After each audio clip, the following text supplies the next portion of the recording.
Krishna classes के YouTube channel पर बच्चों आप सबका स्वागत है। हमारी जो करंट अफेयर्स की सीरीज चल रही थी उसमें मैं आज आप लोगों के लिए क्लास लेकर आया हूं। तो देखते हैं इस क्लास का आज का हमारा पहला क्वेश्चन क्या है। क्वाड देशों के विदेश मंत्रियों की बैठक का आयोजन कहाँ किया जा रहा है। जो क्वाड देशों के विदेश मंत्रियों की बैठक का आयोजन, जल्दी से बच्ची कमेंट बॉक्स में कमेंट करके बताओ कि कहां पर किया जा रहा है। भारत में किया जा रहा है, रूस में किया जा रहा है, फ्रांस में किया जा रहा है या फिर जापान में किया जा रहा है, कहां पर किया जा रहा है।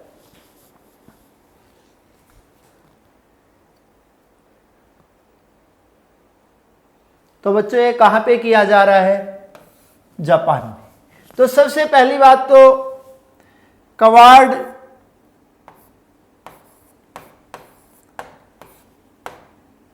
क्वाड है वो कितने देशों का समूह है।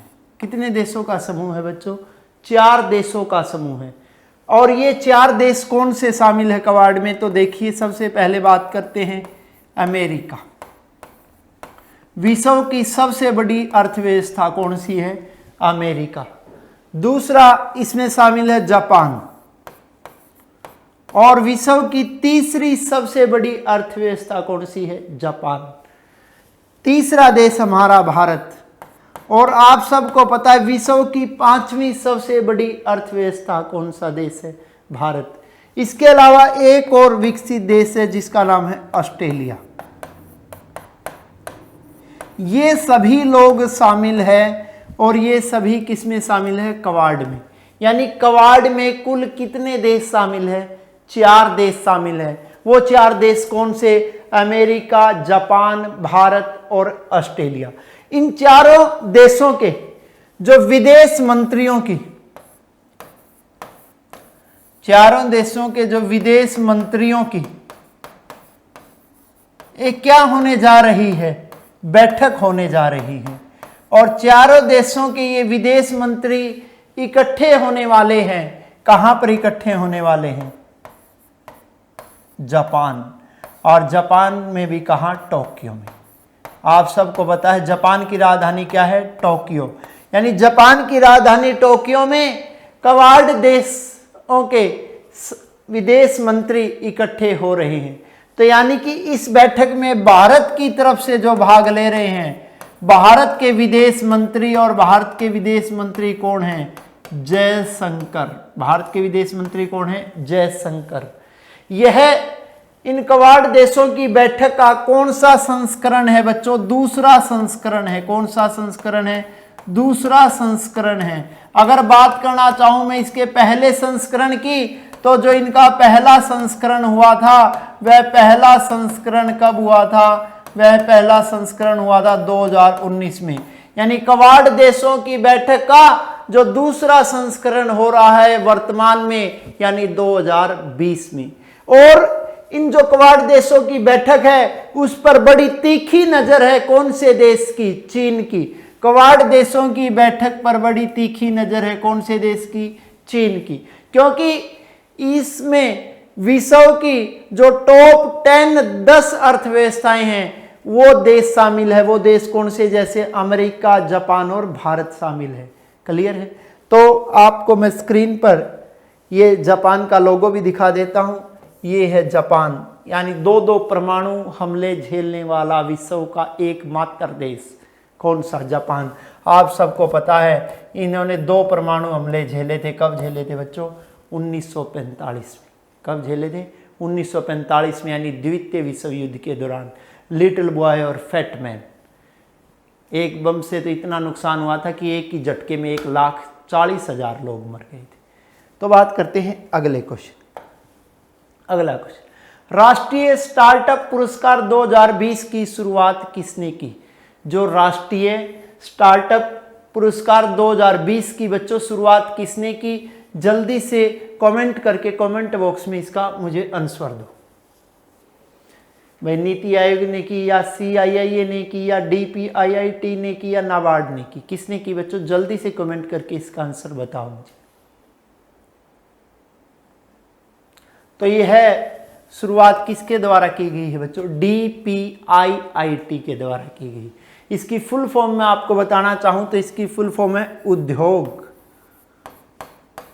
संवर्धन। संवर्धन का अर्थ होता है किसी चीज को बढ़ावा देना, नहीं प्रमोशन। उद्योग संवर्धन एवं आंतरिक यानी इंटरनल, आंतरिक व्यापार विभाग यानी ट्रेड डिपार्टमेंट के द्वारा किसकी शुरुआत की गई है? राष्ट्रीय स्टार्टअप पुरस्कार 2020 की शुरुआत की गई। क्लियर। और अब बात करना चाहूं उद्योग संवर्धन एवं आंतरिक व्यापार विभाग के जो मंत्री है, इसके मंत्री कौन है बच्चों? इसके मंत्री है पीयूष गोयल, यानी यह विभाग किसके अधीन है? पीयूष गोयल जी के अधीन है। और आप सबको पता है इसके अलावा एक और महत्वपूर्ण विभाग जिसका क्वेश्चन मैंने करंट अफेयर्स की क्लासों में बार बार आपको बताया है, कौन सा है इनके पास? रेल मंत्रालय, यानी रेल मंत्रालय के मंत्री भी कौन है? पीयूष गोयल।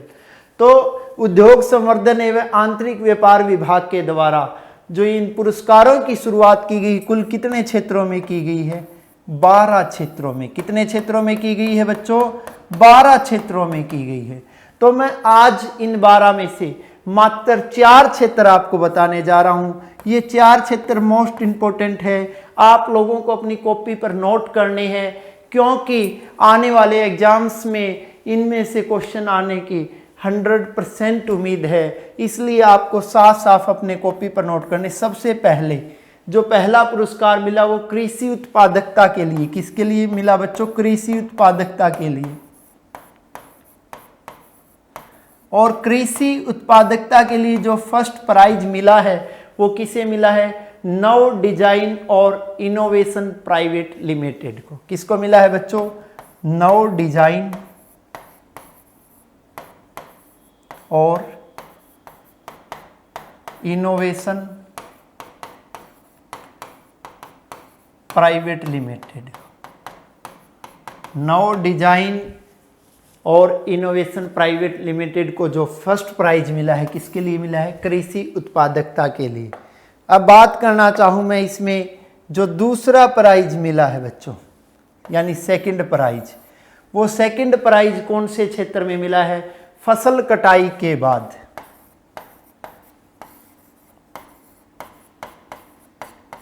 फसल कटाई के बाद, फसल कटाई के बाद का अगर ये दूसरा जो इनाम मिला है, किसको मिला है? इटलेनो लैब प्राइवेट लिमिटेड को। किसको मिला है बच्चों? इटलेनो लैब प्राइवेट लिमिटेड को इसमें दूसरा पुरस्कार मिला है। अब इसके बाद बात करना चाहूं तो मैं इसमें बच्चों आपके साथ जो थर्ड प्राइज है, वह थर्ड प्राइज मिला है स्वच्छ ऊर्जा के क्षेत्र में। कौन से क्षेत्र में? स्वच्छ ऊर्जा के क्षेत्र में।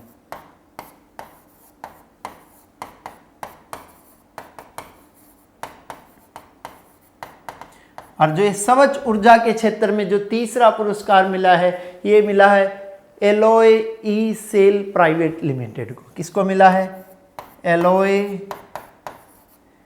ई सेल प्राइवेट लिमिटेड को। क्लियर है। इसमें अगर बात करना चाहूं तो चौथा सम्मान मिला है। वह चौथा सम्मान किसे मिला है बच्चों?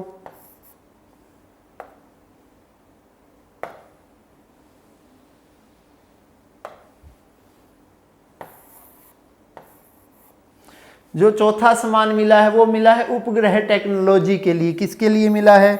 उपग्रह टेक्नोलॉजी के लिए, यानी सैटेलाइट। ये किसको मिला है? वेलास्टिक स्पेस प्राइवेट लिमिटेड को। वेलास्टिक एरो स्पेस प्राइवेट लिमिटेड को। इसमें जो पुरस्कार राशि थी बच्चों, वो पुरस्कार राशि कितने रुपए थी? 5 लाख रुपए। पुरस्कार राशि कितने रुपए थी? 5 लाख रुपए थी। यानी कि इन जो स्टार्टअप पुरस्कारों की शुरुआत अब कब हुई? 2020 में। अगर बात करना चाहूं जो स्टार्टअप टेक्नोलॉजी के क्षेत्र में विश्व में भारत का कौन सा स्थान है? तीसरा। स्टार्टअप टेक्नोलॉजी के क्षेत्र में विश्व में भारत का कौन सा स्थान है? तीसरा। यानी स्टार्टअप टेक्नोलॉजी को बढ़ावा देने वाला विश्व का तीसरा देश बनकर उभरा है आपका अपना देश, यानी कौन सा? भारत। स्टार्टअप टेक्नोलॉजी को बढ़ावा देने वाले देशों में विश्व का तीसरा देश बनकर कौन सा देश उभरा है बच्चों? भारत। तो मैं आपको इसका लोगो भी दिखा देता हूं। ये था नेशनल स्टार्टअप अवार्ड 2020 जो प्रदान किए गए इसी मंत्रालय के मंत्री पीयूष गोयल जी के द्वारा। क्लियर है? अब बात करते हैं अगले क्वेश्चन की। हाल ही में सेना प्रमुख जनरल एम नरवणे ने किस देश की 2 दिवसीय यात्रा पर गए हैं? बताना है बच्चों किस देश की 2 दिवसीय यात्रा पर गए हैं। जल्दी से कमेंट बॉक्स में कमेंट करके आंसर बताओ। अगर आप लोग कमेंट करते हो तो मुझे ये भी पता लगता है कि आप कितना सीख पा रहे हो, कौन सी चीज़ें हैं जो आप सीख नहीं पाए हो और कौन सी चीज़ें हैं जो मुझे आपको एग्ज़ाम के लिए सिखानी है ताकि आप अपने सपनों को साकार कर सको। तो जल्दी से कमेंट करके इसका आंसर बताओ कौन से देश की यात्रा पर गए हैं। तो हमारा आंसर आएगा बच्चों, क्या आएगा? म्यांमार। कौन से देश की यात्रा पर गए हैं? म्यांमार की यात्रा पर गए हैं। ये वही म्यांमार है जिसे हम प्राचीन समय में किस नाम से जानते थे? बर्मा के नाम से। किस नाम से जानते थे?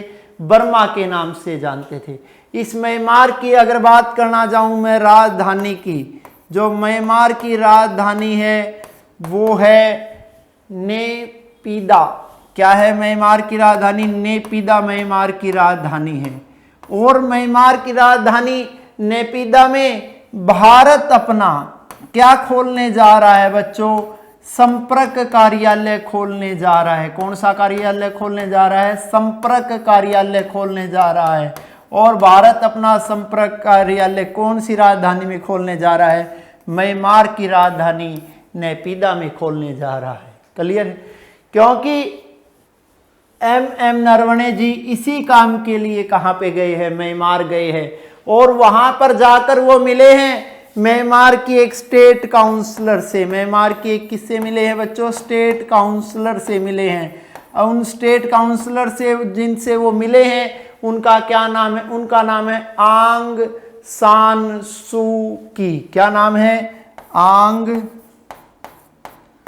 सान सू की। क्या नाम है? आंग सान सू की से मिले हैं। कौन मिले हैं?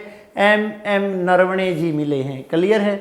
तो अब बात चल ही पड़ी है तो म्यांमार के साथ हमारी कुछ यादें जुड़ी हुई हैं। तो अब मैं म्यांमार से जुड़ी हुई उन यादों की बात कर लेता हूं जो हिंदुस्तान की और म्यांमार की आपस में जुड़ी हुई है। पहली बात तो यह है बच्चों, आपने नाम सुना होगा बाल गंगाधर तिलक जी का।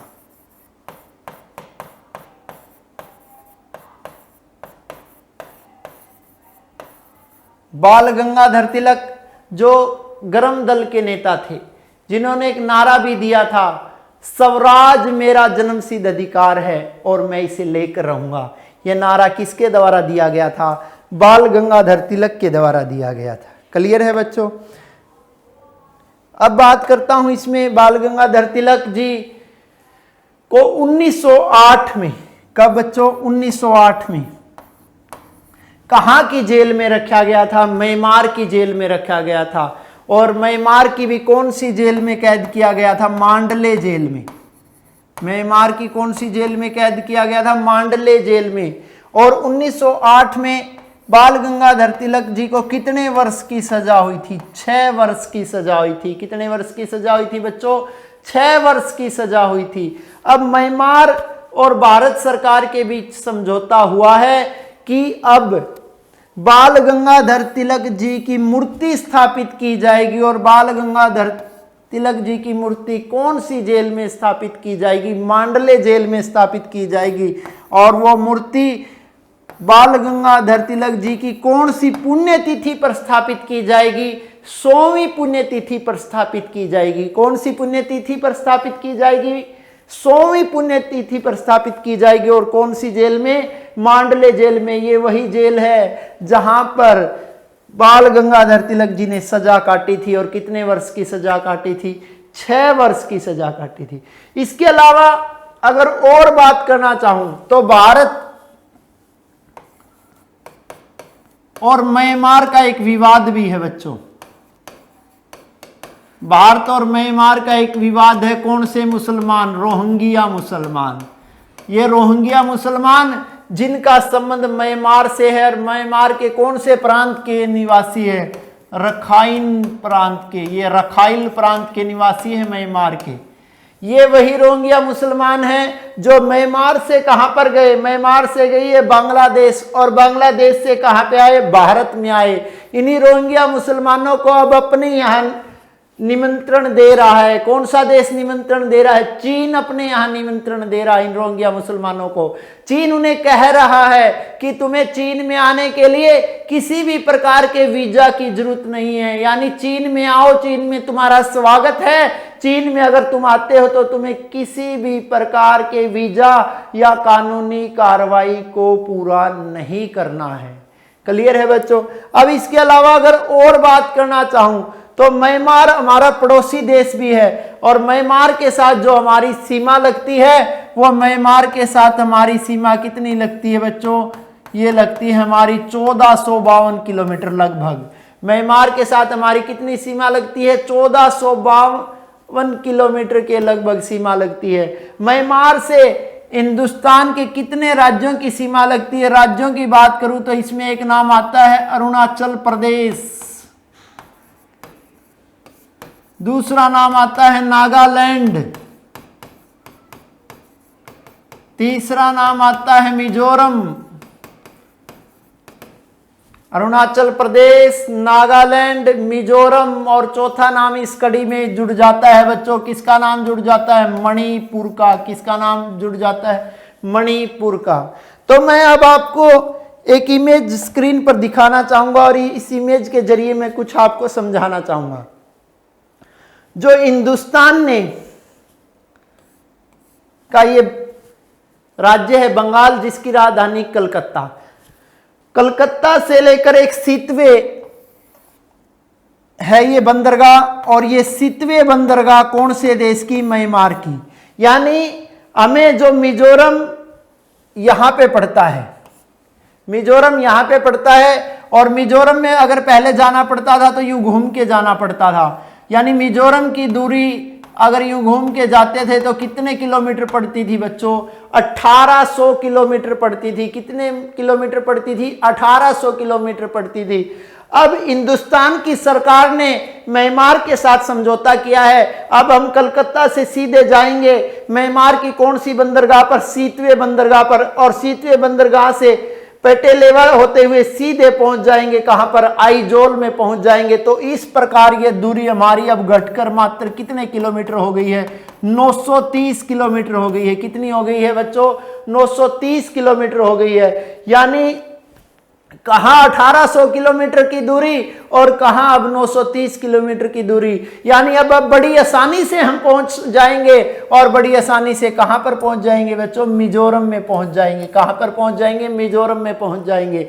यानी कि दोनों देशों की मित्रता बढ़ने से हिंदुस्तान को अब क्या पहुंचा है? फायदा पहुंचा है। और यह फायदा पहुंचाया हिंदुस्तान के मित्र किसने? म्यांमार ने। क्लियर है? अब बात करते हैं अगले क्वेश्चन की। बात करते हैं ये discovering the heritage of the Assam पुस्तक का विमोचन किसने किया? जो discovering the heritage of the Assam पुस्तक के लेखक और इसकी विमोचनकर्ता, इन दोनों बातों का बच्चों आपने जवाब देना है। जल्दी से कमेंट बॉक्स में कमेंट करके आप इसका आंसर बताएं कि इसका आंसर क्या होगा।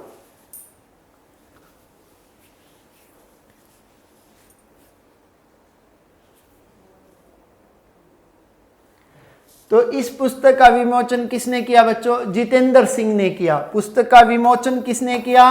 इस पुस्तक का विमोचन किया केंद्रीय मंत्री जितेंद्र सिंह ने। अगर बात करना चाहूं इस पुस्तक के लेखक की, तो इस पुस्तक के लेखक कौन है बच्चों?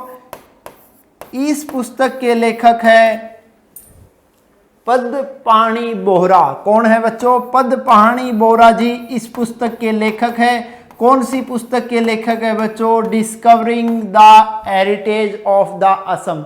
इस पुस्तक में जो असम के जितने भी हेरिटेज स्थल हैं उनका क्या किया गया है बच्चों? वर्णन किया गया है। यानी असम के जितने भी हेरिटेज स्थल है उन सब का वर्णन अब हमें देखने को मिलेगा एक ही पुस्तक में एक साथ, और जिस पुस्तक का नाम होगा discovering the heritage of Assam, जिस पुस्तक के लेखक है पद्मपाणि बोहरा और जिसका विमोचन किया है जितेंद्र सिंह ने। तो मैं आपको इस पुस्तक के विमोचन के समय का यह दृश्य दिखाना चाहूंगा। आपको साफ साफ स्क्रीन पर दिखाई दे रहा होगा discovering the heritage of Assam, यानी Jitendra Singh state minister. Clear है? और ये उनके हाथ में वही पुस्तक है जो लिखी गई है। किसके द्वारा लिखी गई है? पद्मपाणि बोहरा जी के द्वारा लिखी गई है। क्लियर है? तो बात करते हैं अब अगले क्वेश्चन की। अगला क्वेश्चन, हाल ही में Indo American life time achievement award से किसे सम्मानित किया गया? जो Indo American life time achievement award से किसे सम्मानित किया गया बच्चों? जल्दी से कमेंट बॉक्स में कमेंट करके इसका आंसर बताओ।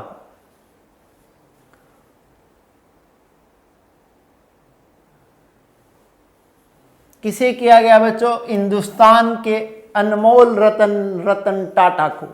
यानी कि यह पुरस्कार जो दिया गया है रतन टाटा जी को, आप सबको पता है कोरोना महामारी के दौरान बहुत मदद की थी हिंदुस्तान के लोगों की।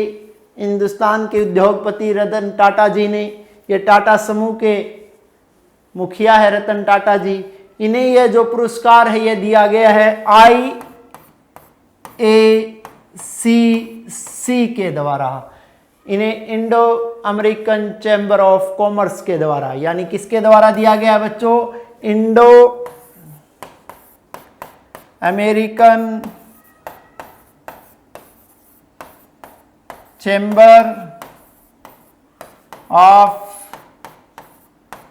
कॉमर्स के द्वारा इन्हें यह अवार्ड दिया गया है। कौन सा अवार्ड दिया गया है? Indo American life time achievement award 2020। Clear है? तो इसमें मैं बात करना चाहूंगा जो Indo American chamber of commerce की अगर स्थापना की बात करना चाहूं तो इसकी स्थापना कब हुई थी बच्चों? 1962 में। अब मैं चाह रहा हूं कि आप लोगों से मैं बचे हुए भी ऑप्शन डिस्कस कर लूं इस क्वेश्चन के। तो देखिए सोनू सूद आपको ध्यान होंगे कोरोना महामारी के दौरान बड़ी मदद की देश के मजदूरों की। किसने मदद की? सोनू सूद जी ने। पढ़ाई के लिए भी छात्राओं को स्मार्टफोन उपलब्ध करवाए। किसने करवाए? सोनू सूद जी ने। उन्हें कौन सा अवार्ड दिया गया है? उन्हें दिया गया विशेष मानवता पुरस्कार। कौन सा दिया गया है बच्चों? विशेष मानवता पुरस्कार। और यह विशेष मानवता जो पुरस्कार सोनू सूद जी को मिला है ये इनके द्वारा लॉकडाउन के दौरान किए गए मानवीय कार्यों के लिए दिया गया है। अब बात करते हैं इसमें हमारा जो अगला ऑप्शन है। अगला ऑप्शन हमारा क्या है बच्चों? आनंद महिंद्रा। नाम तो सुना ही होगा, महिंद्रा एंड महिंद्रा के मुखिया है आनंद महिंद्रा जी। और आनंद महिंद्रा जी को कौन सा अवार्ड मिला है? Global leadership award. कौन सा अवार्ड मिला है बच्चों? Global leadership award.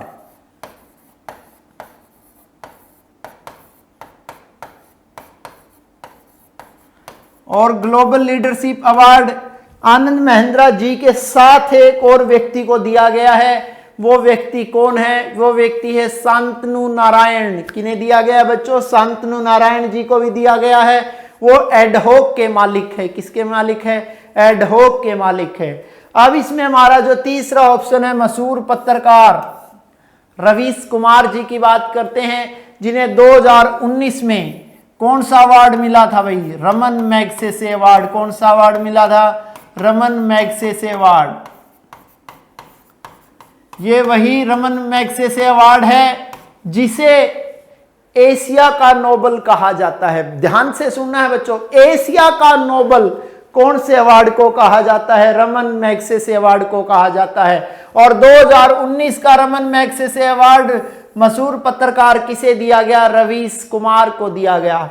तो मैं अब स्क्रीन पर आप लोगों के सामने चित्र लेकर आया हूं। किसका चित्र लेकर आया? हिंदुस्तान के अनमोल रतन यानी रतन टाटा जी का, जिन्हें वर्तमान में कौन से अवार्ड से सम्मानित किया गया? Indo American life time achievement award 2020 से सम्मानित किया गया। क्लियर है? अब बात करते हैं अगले क्वेश्चन की। हाल ही में बोफोर्स के द्वारा जारी की गई टॉप 100 सीएमओ की लिस्ट में किस भारतीय को शामिल किया गया है? जल्दी से कमेंट बॉक्स में कमेंट करके आंसर बताओ। जो विश्व की प्रसिद्ध पत्रिका है बोफोर्स, उसके द्वारा टॉप 100 सीएमओ की एक लिस्ट जारी की गई है। और इस टॉप 100 सीएमओ की जो लिस्ट जारी की गई है, इसमें स्थान प्राप्त करने वाले भारतीय का नाम आप लोगों को बताना है। तो इसका क्या आंसर आएगा बच्चों? रवि संथानाम। क्या नाम आंसर आएगा? रवि संथानाम जी को यह अवार्ड दिया गया है। क्लियर है? किसे दिया गया है? रवि संथानाम जी को यह अवार्ड दिया गया है। कि ये जो सबसे पहले तो हमें सीएमओ की फुल फॉर्म मैं आपसे डिस्कस कर लेता हूं, तभी आप लोग कुछ और ही समझ बैठो। यह सीएमओ की फुल फॉर्म है चीफ मार्केटिंग ऑफिसर। सीएमओ की फुल फॉर्म क्या है? Chief marketing officer. यानी कि चीफ मार्केटिंग ऑफिसर, जिसे हम शॉर्ट फॉर्म में क्या बोलते हैं? सीएमओ। और इन टॉप 100 सीएमओ में आने वाले हिंदुस्तान के सीएमओ कौन है? रवि संथानाम। रवि संथानाम जो फिलहाल सीएमओ है कौन सी संस्था के? हिंदुस्तान के एक प्राइवेट बैंक जिसका क्या नाम है? HDFC।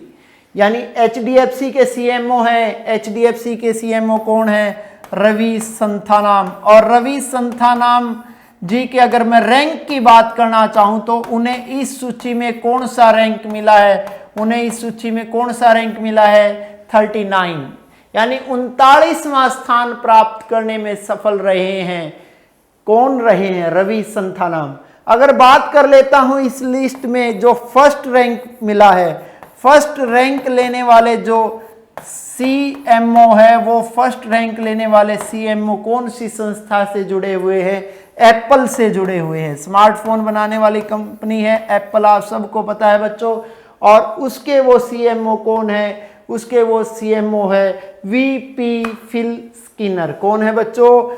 वीपी फिल स्किनर। इन्हें इस सूची में कौन सा स्थान मिला है? पहला स्थान मिला है, यानी पहला रैंक इन्होंने प्राप्त किया है। अब बात करना चाहूं इसी लिस्ट में सेकंड रैंक जो मिला है, यानी सेकंड रैंक प्राप्त करने वाले सीएमओ की अगर मैं बात करना चाहूं तो वो जुड़े हुए हैं WWE से। किससे जुड़े हुए हैं बच्चों? WWE एक संस्था है, ये उससे जुड़े हुए हैं, जिनका नाम क्या है? Stephanie McMahon. क्या नाम है बच्चों? स्टेफनी मैकमोहन को बोफोर्स की सूची में दूसरा स्थान मिला है। अगर इसके अलावा और बात करना चाहूं, जो तीसरा स्थान मिला है वो बर्गर किंग के, किसके बच्चों? बर्गर किंग के सीएमओ को मिला है। और बर्गर किंग के सीएमओ कौन है? फर्नांडो मैकाडो। फर्नांडो मैकाडो इसके सीएमओ है, किसके सीएमओ है? बर्गर किंग के, जिन्हें कौन सा स्थान मिला है? तीसरा स्थान मिला है इस सूची में। तो मैं आपके सामने स्क्रीन पर यह दृश्य लेके आया हूं, the world most famous CMO की जो सूची में शामिल हुए हैं हिंदुस्तान के रवि संथाना। क्लियर है? अब बात करते हैं अगले क्वेश्चन की। हाल ही में अनफिनिश्ड किताब किसके द्वारा लिखी गई? काफी चर्चा में रही थी ये अनफिनिश्ड किताब,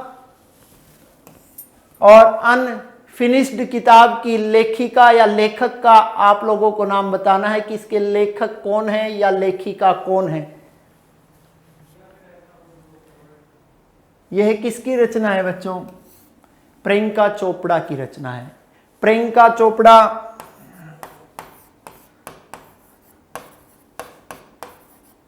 जिनका अब वर्तमान में नाम हो गया है प्रियंका चोपड़ा जोन्स, क्योंकि इन्होंने अमेरिकी सिंगर जोन्स से मैरिज कर ली है और इनका नाम अब बदल कर हो गया है प्रियंका चोपड़ा जोन्स। प्रियंका चोपड़ा जोन्स की किताब है, कौन सी है? अनफिनिश्ड। अनफिनिश्ड जो किताब की अगर मैं बात करना चाहूं तो यह अमेरिका की 12 घंटे तक बेस्ट सेलिंग बुक रही। कितने घंटे तक? 12 घंटे तक अमेरिका की बेस्ट सेलिंग बुक रही। और बेस्ट सेलिंग बुक कौन सी रही बच्चों? अनफिनिश्ड। कौन सी रही? अनफिनिश्ड रही। क्लियर है? इसी कारण यह पुस्तक काफी चर्चा में आई है। अगर इसके अलावा इसमें और बात करना चाहूं तो प्रियंका चोपड़ा को 2019 का यूनिसेफ के द्वारा, किसके द्वारा बच्चों? यूनिसेफ के द्वारा मानवतावादी पुरस्कार भी दिया गया। कौन सा पुरस्कार दिया गया? मानवतावादी पुरस्कार। और मानवतावादी पुरस्कार ये 2019 का किसे दिया गया बच्चों? प्रियंका चोपड़ा को दिया गया। किसके द्वारा? यूनिसेफ के द्वारा। क्लियर है? इसमें बात करना चाहूं जो आपका दूसरा और ऑप्शनों की कि उनके द्वारा भी क्या कोई बुक आने वाली है, तो बात करते हैं हम करण जौहर की। ये फिल्मों के निर्माता निर्देशक है करण जौहर। इनकी भी एक पुस्तक आने वाली है। सिर्फ इन्होंने उस पुस्तक की अनाउंसमेंट की है, वो अब तक मार्केट में आई नहीं है, जिस पुस्तक का नाम है the big thoughts of little love. The big thoughts of little love. The big thoughts of little love किसकी पुस्तक है बच्चों? करण जौहर की पुस्तक है। इसके अलावा इसमें अगर और मैं आपसे बात करना चाहूं तो हमारा जो थर्ड ऑप्शन है J.K. रोलिंग। थर्ड ऑप्शन हमारा क्या है बच्चों? J.K. रोलिंग। J.K. रोलिंग की भी पुस्तक आने वाली है जिसका नाम है the I bog. The ICA bog. इसके अलावा इन्होंने एक नॉवल भी लिखा था जो दुनिया का बेस्ट सेलिंग नॉवल रहा था। अगर आप सबको ध्यान हो तो उसका क्या नाम है? Harry Potter. जो हैरी पॉटर नॉवल था वो हैरी पॉटर नॉवल की लेखिका भी कौन है? J.K. रोलिंग, जो दुनिया में सबसे ज्यादा बिकने वाला नॉवल रहा है। और दुनिया में सबसे ज्यादा बिकने वाला नॉवल कौन सा रहा बच्चों? हैरी पॉटर रहा है। उसके अलावा अगर बात करना चाहूं मैं रोमिला थापर की, तो रोमिला थापर जी की भी बुक आ रही है। उस बुक का नाम क्या है? Voices of dissent. क्या नाम है बच्चों? Voices of dissent. Voices of जो डिसेंट पुस्तक है उस पुस्तक की लेखिका कौन है? रोमिला थापर। क्लियर है? ये 4 अलग अलग महान विभूतियों की मैंने आपको पुस्तकों के बारे में बताया। तो प्रियंका चोपड़ा जी की जो पुस्तक आई है ये उनका फ्रंट पेज है। प्रियंका चोपड़ा जोन्स, पुस्तक का नाम है अनफिनिश्ड। क्लियर है बच्चों? जो अमेरिका की लगभग 12 घंटे तक बेस्ट सेलिंग बुक रही। हाल ही में भारत सरकार द्वारा किसे नागर विमानन सुरक्षा ब्यूरो का नया महानिदेशक नियुक्त किया है? जल्दी से बच्चों कमेंट बॉक्स में कमेंट करके इसका आंसर बताओ कि नागर विमानन सुरक्षा ब्यूरो, जिसे बोला गया है BCAS, का महानिदेशक किसे नियुक्त किया गया है? राकेश अस्थाना को किया गया है, या MA गणपति को किया गया है, या विवेक जौहरी को किया गया है, या उषा पांडा जी को किया गया है? जल्दी से कमेंट बॉक्स में कमेंट करके इसका आंसर बताओ। किसे किया गया है बच्चों? MA गणपति को किया गया है। किसे किया गया है? MA गणपति को किया गया है। जो MA गणपति जी इस पद पर नियुक्त हुए हैं, और जो MA गणपति जी की अगर मैं बात करना चाहूं कार्यकाल की, तो उनका इस पद पर जो कार्यकाल होगा वो होगा 29 फरवरी 2024 तक। कब तक के लिए किया गया है बच्चों? 29 फरवरी 2024 तक के लिए उन्हें नियुक्त किया गया है। उसके बाद इनका कार्यकाल बढ़ाया भी जा सकता है और नहीं भी, वो सरकार के आगामी आदेशों पर डिपेंड करेगा कि क्या होगा। लेकिन वर्तमान में उन्हें कब तक के लिए नियुक्त कर दिया गया है? 29 फरवरी 2024 तक के लिए नियुक्त कर दिया गया है। अगर बात करना चाहूं तो उससे पहले MA गणपति जी से पहले जो कार्यकारी महानिदेशक बनाई गई थी, और जो कार्यकारी महानिदेशक कौन बनाई गई थी? कार्यकारी महानिदेशक बनने का श्रेय दिया गया था उषा पांडा जी को। किसे दिया गया था बच्चों? उषा पांडा जी को इसकी कार्यकारी महानिदेशक बनाया था। अब उषा पांडा जी से संबंधित भी इसमें क्वेश्चन बन सकता है। वो पहली महिला है, क्या है बच्चों? पहली महिला है जो कार्यकारी महानिदेशक बनी। और किसकी कार्यकारी महानिदेशक बनी? नागर विमानन सुरक्षा ब्यूरो की। और इस पद पर काम करने वाली वो तीसरी IPS अधिकारी है। इस पद पर काम करने वाली कौन सी IPS अधिकारी है बच्चों? तीसरी IAS अधिकारी है, यानी तीसरी इंडियन एडमिनिस्ट्रेशन सर्विस की अधिकारी बनी उषा पांडा, जिन्होंने काम किया कौन से पद पर? नागर विमानन सुरक्षा ब्यूरो के महानिदेशक के रूप में। अगर बात करना चाहूं MA गणपति जी से और उषा पांडा जी से, इन दोनों से पहले इस पद पर थे। इन दोनों से पहले इस पद पर काम करने का श्रेय किसे दिया गया? राकेश अस्थाना को। किसे दिया गया बच्चों? राकेश अस्थाना जी को इस पद पर काम करने का श्रेय दिया गया। और राकेश अस्थाना जी का अब इस पद से ट्रांसफर हो गया है, और अब वो मुखिया बना दिए गए हैं। किसके मुखिया बना दिए गए? BSF, यानी बॉर्डर सिक्योरिटी फोर्स के मुखिया बना दिए गए हैं वर्तमान में। कौन? राकेश अस्थाना जी, जो कभी महानिदेशक थे किसके? नागर विमानन सुरक्षा ब्यूरो के महानिदेशक थे। क्लियर है? तो ये है हमारे MA गणपति जी, जो वर्तमान में महानिदेशक बने हैं किसके? BCAS के। बात करते हैं अब अगले क्वेश्चन की। हाल ही में मोर बिजली ऐप, मोर जानवर नहीं, मोर का मतलब ज्यादा वाला, क्लियर है? मोर बिजली ऐप इमरजेंसी शिकायतें करने की सुविधा जोड़ी गई है। और यह ऐप किस राज्य से संबंधित है?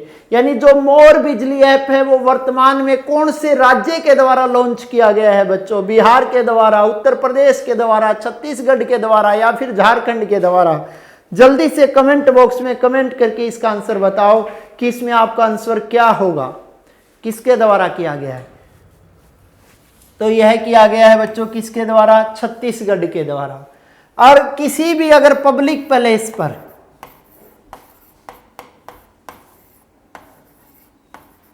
अगर पब्लिक प्लेस पर क्या चली जाती है? बिजली चली जाती है, यानी बिजली संबंधी कोई भी समस्या हो जाती है, तो सिर्फ आपको फोटो खींचकर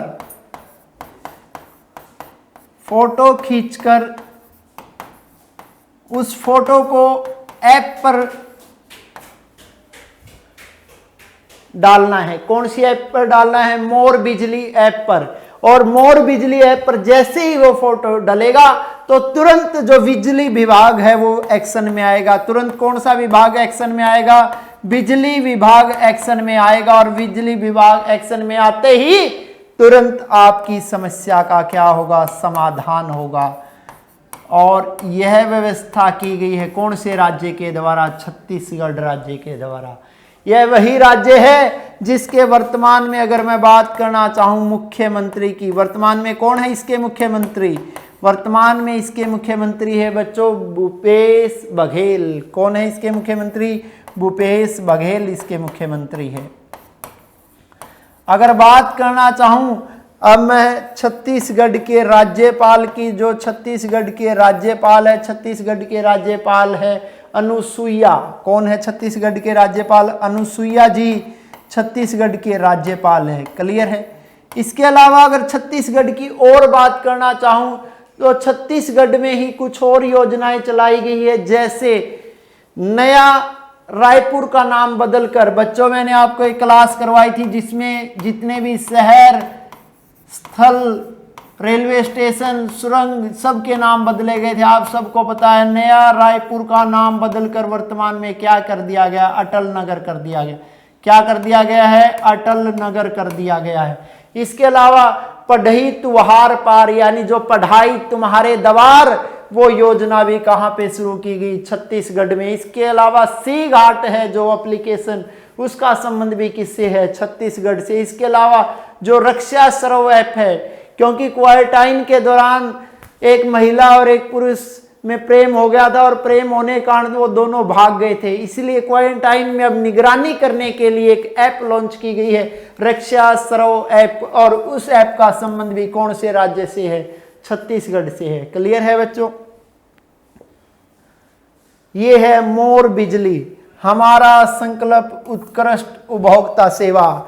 ये कौन से राज्य के द्वारा लॉन्च की गई है, छत्तीसगढ़ के द्वारा। कौन से राज्य के द्वारा बच्चों, छत्तीसगढ़ के द्वारा। तो बात, हाल ही में नजीब ताराकाई का निधन हो गया है। ये किस देश के अंतर्राष्ट्रीय क्रिकेट खिलाड़ी थे, यानी आपको बताना है नजीब ताराकाई का संबंध कौन से देश से था बच्चों, पाकिस्तान से था, अफगानिस्तान से था, या संयुक्त अरब अमीरात से था, या फिर बांग्लादेश से था। जल्दी से कमेंट बॉक्स में कमेंट करके इसका आंसर बताएं कि उनका संबंध कौन से देश से था, नजीब ताराकाई का। तो कौन से देश से था बच्चों, अफगानिस्तान से। यानी अफगानिस्तान ने एक उभरता हुआ सितारा खो दिया है, और अफगानिस्तान ने जिस उभरते हुए सितारे को खोया है उनका नाम है नजीब ताराकाई। नजीब ताराकाई की जो मृत्यु हुई है मात्र कितने वर्ष की आयु में, 29 वर्ष की आयु में, यानी 1991 से लेकर 2020 यह जीवन काल रहा। यानी 1991 में जन्मे और 2020 में मृत्यु हो गई। किन की मृत्यु हो गई, नजीब ताराकाई की। नजीब ताराकाई का संबंध कौन से देश से है, अफगानिस्तान से है। ये अफगानिस्तान के कैसे बल्लेबाज थे, सलामी बल्लेबाज। कैसे बल्लेबाज थे, सलामी बल्लेबाज थे बच्चों।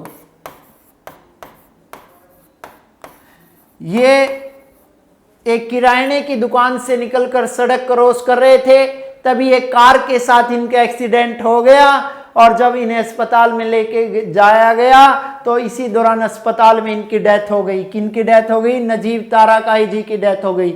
इन्होंने 2014 में जो बांग्लादेश के खिलाफ अपना पहला कैरियर का मैच खेला था, कौन सा, T20 मैच। यानी इन्होंने अपने कैरियर का पहला T20 मैच 2014 में खेला था। कौन से देश के खिलाफ खेला था बच्चों, बांग्लादेश के खिलाफ खेला था। अब बात चल ही पड़ी है तो मैं आपको बता देना चाहता हूं अफगानिस्तान की राजधानी क्या है, काबुल। और यह काबुल जो अफगानिस्तान की राजधानी है कौन सी नदी पर है, काबुल ही नदी पर है, और राजधानी का भी नाम काबुल और नदी का नाम भी क्या है बच्चों, काबुल है। क्लियर है। इसके अलावा भारत के द्वारा अफगानिस्तान में एक किसका निर्माण करवाया जा रहा है, डैम का निर्माण करवाया जा रहा है, यानी बांध का निर्माण करवाया जा रहा है, जिस बांध का नाम है फ्रेंडशिप डैम। क्या नाम है बच्चों, फ्रेंडशिप डैम।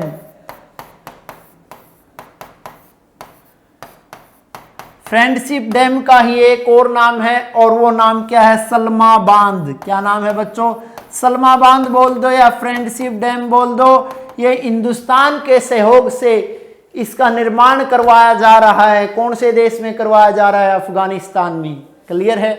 अब संयुक्त अरब अमीरात की भी 2-4 बातें कर लेता हूं, क्योंकि वर्तमान में जो आईपीएल की सीरीज चल रही है, कहां पर चल रही है? संयुक्त अरब अमीरात में चल रही है। इसके अलावा इन्होंने चांद पे भी एक मिशन भेजेंगे, आप सबको पता है, उसका नाम होगा राशिद, क्योंकि करंट अफेयर्स की पिछली क्लास में मैंने आपको उसका क्वेश्चन पढ़ाया था। इसके अलावा ये मंगल पर भी मिशन भेजा जिसका नाम होगा होप। वर्तमान में एक समझौता भी हुआ है यूएई और इजराइल के बीच, जिसका नाम है इब्राहिम समझौता। क्या नाम है? इब्राहिम समझौता। तो ये नजीब ताराकाई थे जिनका वर्तमान में निधन हुआ है, यानी इनका समय रहा 1991 से 2020। तो हमारी आज की करंट अफेयर्स की ये क्लास बच्चों यहीं पर कंप्लीट होती है। मैं आशा करता हूं कि इस क्लास से भविष्य में होने वाले आपके एग्जाम्स में आपको बहुत ज्यादा लाभ होगा। शुभ रात्रि।